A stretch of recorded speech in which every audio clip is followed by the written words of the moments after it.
आज के समय में लोग दूसरों के सामने अपने आप को बड़ा दिखाने के चक्कर में, अपने आप को ऊंचा दिखाने के चक्कर में ज़रूरत से ज़्यादा, अपनी हैसियत से ज़्यादा खर्च करते हैं कि सामने वाला उनकी तारीफ करे, उनकी प्रशंसा करे। लेकिन अंदर ही अंदर वह स्वयं घुट रहे होते हैं, क्योंकि उनकी आमदनी तो अठन्नी है, लेकिन खर्चा रुपया जो दूसरों के सामने अपने आप को बड़ा दिखाने के चक्कर में उन्होंने अठन्नी रुपये अलग से कहीं कहीं लिए, उसको चुकाने के चक्कर में अंदर ही अंदर घुटते रहते हैं। आज की कहानी कुछ ऐसे ही है, जो एक पिता अपनी बेटी की शादी में अपने आप को सबसे बड़ा दिखाने के चक्कर में ज़रूरत से ज़्यादा खर्च करता है। उसके चेहरे पर भले ही झूठी मुस्कान हो, मगर अंदर ही अंदर वह घुटता रहता है। चलिए आज हम शुरू करते हैं इस कहानी को और जानते हैं इसके पीछे का कड़वा सच। तो बस आप हमारी कहानी के साथ बने रहिए। और हाँ, लेकिन हाँ, यदि आप हमारे चैनल पर पहली बार आए हो तो वीडियो को लाइक करो, शेयर करो और चैनल को सब्सक्राइब करो। राम प्रसाद शर्मा का सपना था, अपनी बेटी की शादी ऐसी करूँगा कि पूरा शहर देखता रह जाएगा। राम प्रसाद इतने अमीर भी नहीं थे, बस वह एक छोटी सी नौकरी करते थे, लेकिन उनके सपने महलों जैसे थे। समय के साथ उनके बेटी की शादी तय हुई। अब अपनी बेटी की शादी की तैयारी के लिए राम प्रसाद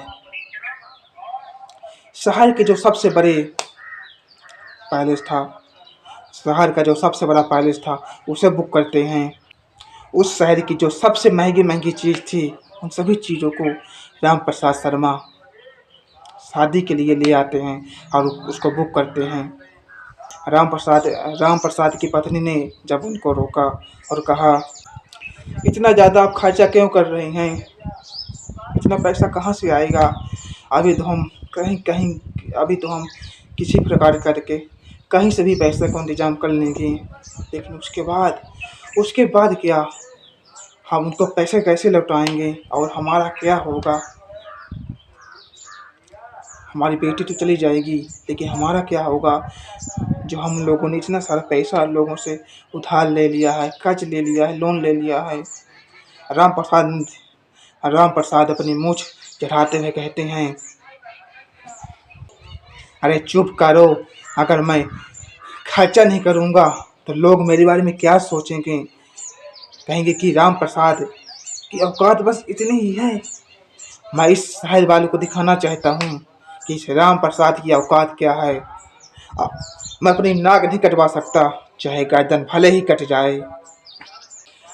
राम प्रसाद के जीवन की जितनी भी पूंजी थी, सभी पूंजी उन्होंने अपनी बेटी की शादी में लगा दिया और कई बड़ी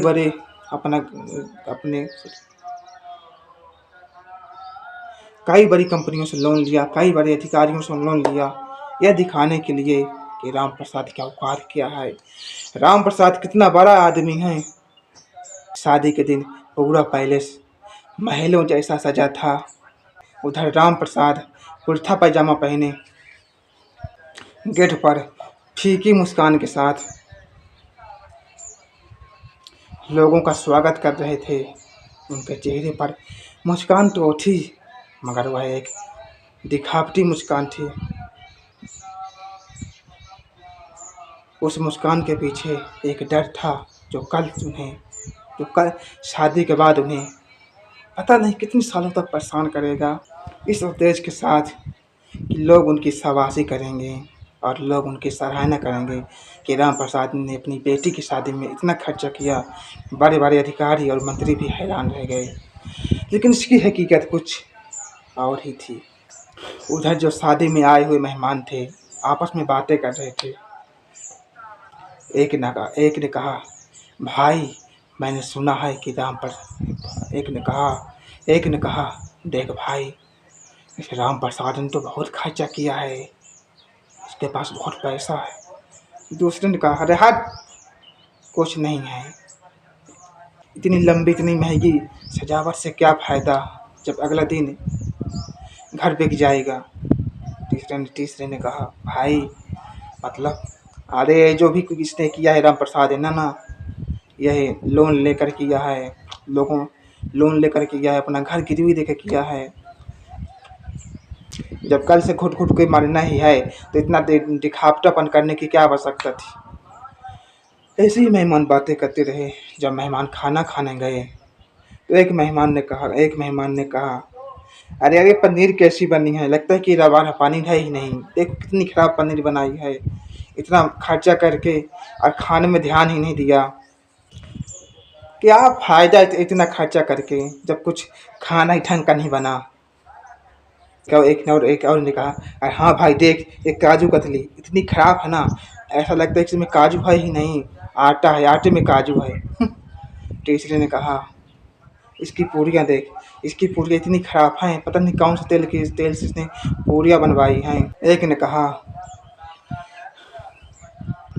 खर्चा तो ठीक ठाक है लेकिन उतना भी ठीक नहीं जितना लोगों ने अफवाह उड़ाई थी, ठीक ठाक है जैसा सभी की शादियों में रहता। एक ने कहा भाई सजावट तो देख, सजावट सजावट कितनी बेहतरीन है। एक ने कहा हट, ऐसी सजावट का क्या फ़ायदा जो कल सूखी रोटी ही खानी है। तीसरे ने कहा हाँ भाई राम प्रसाद ने सुना है, राम प्रसाद ने बहुत कर्जा लिया है। तीसरे एक और ने कहा हाँ यार इतनी सजावट का क्या फ़ायदा जब खाने में स्वाद ही नहीं है। मैं ना खाने में स्वाद, अगर खाने में स्वाद अच्छा है तो सजावट चाहे जैसी भी हो फ़र्क नहीं पड़ता।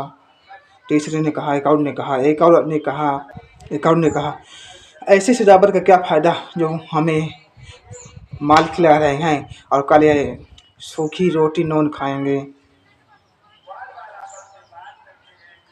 दो और लोग बातें कर रहे थे भाई खाना तो बहुत शानदार है लेकिन हाँ सुना है परसों शनिवार को मिश्रा जी के यहाँ इससे भी बेहतर खाना बनने वाला है। हमें क्या, हम तो फ्री का खाने यहाँ पर आए हैं, हमें इन सब चीज़ों से क्या फ़ायदा। उधर राम प्रसाद ये सभी बातें सुन ली। सुनकर उनका दिल पसीज गया, उनके कदम लड़खड़ाने लगे। किसी भी तरह करके उन्होंने अपने आप को संभाला। जिन मेहमानों के लिए उन्होंने अपना सब कुछ कुर्बान कर दिया, अपना सब कुछ गिरवी कर दिया, आज वही मेहमान उनके पीठ पीछे ऐसी ऐसी बातें कर रहे थे। जब मेहमान खाना खा के विदा होने लगे तो राम प्रसाद से यही कहते वाह भाई वाह राम भाई, आपने क्या खाना बनाया था, खा के मज़ा आ गया और आपकी सजावट वाह देखने लायक थी। जो भी वहाँ से वापस जा रहा था बस भाई रामलाल के सामने वहाँ से राम प्रसाद के सामने उनकी झूठी तारीफ़ें कर रहा था। लेकिन रामलाल अब समझ चुके थे कि या इस झूठी तारीफ़ के पीछे आखिर कितना बड़ा कड़वा है, कितनी बड़ी कड़वी सच्चाई है। चाहे लोगों को दिखाने के लिए कुछ भी करो लेकिन अंदर ही अंदर कोई भी लोग आपको उतना तारीफ नहीं करेंगे, भले ही आपके बाहर ही आपके मुंह में कुछ भी बोले। उधर रामलाल की बेटी जब विदा होने लगी तो उसने कहा पापा आपने इतना खर्चा क्यों किया, मेरी शादी में आपने इतना खर्चा क्यों किया, अब आप लोग इतना पैसा कहाँ से चुकाओगे। रामलाल की आंखों में आंसू थे वह इस सवाल का कोई जवाब नहीं दे सके। बस इतना ही कहा बेटी देना तो पड़ेगा ही ना, जब तेरी शादी की है चाहे कहीं से भी देना पड़े पर देना तो पड़ेगा ही। उनकी बेटी भी विदा हो गई। जो पैलेस जैसा महल कल तक जगमगा रहा था, स्वर्ग जैसा लग रहा था, आज वह वीरान हो गया। जो कल पूरे महल की शोभा बढ़ा रहा था आज वीरान हो गया, आज सब टूट के बिखर गया। रामलाल के चेहरे पर आंखों में एक डर था कि इतना पैसा जो लिया है कहाँ से चुकाऊंगा।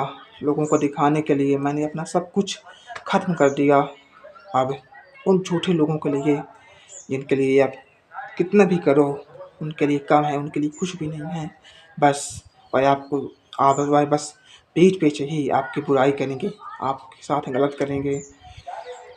इस तरीके से कहानी ख़त्म होती है। एक पिता जो लोगों को दिखाने के लिए अपना सब कुछ ख़त्म कर देता है, आज वही पिता अपने घर के दरवाजे पर माथे पर शिकन लिए बैठा है। क्या आपको ये कहानी कैसी लगी हमें कमेंट बॉक्स में ज़रूर बताएं। अगर कहानी अच्छी लगी हो तो वीडियो को लाइक करें, शेयर करें, सब्सक्राइब करें। यदि और हम मिलते हैं अगली वीडियो में। तब तक के लिए धन्यवाद एंड बाय। तब तक के लिए बाय एंड सी यू। मिलते हैं अगली वीडियो में।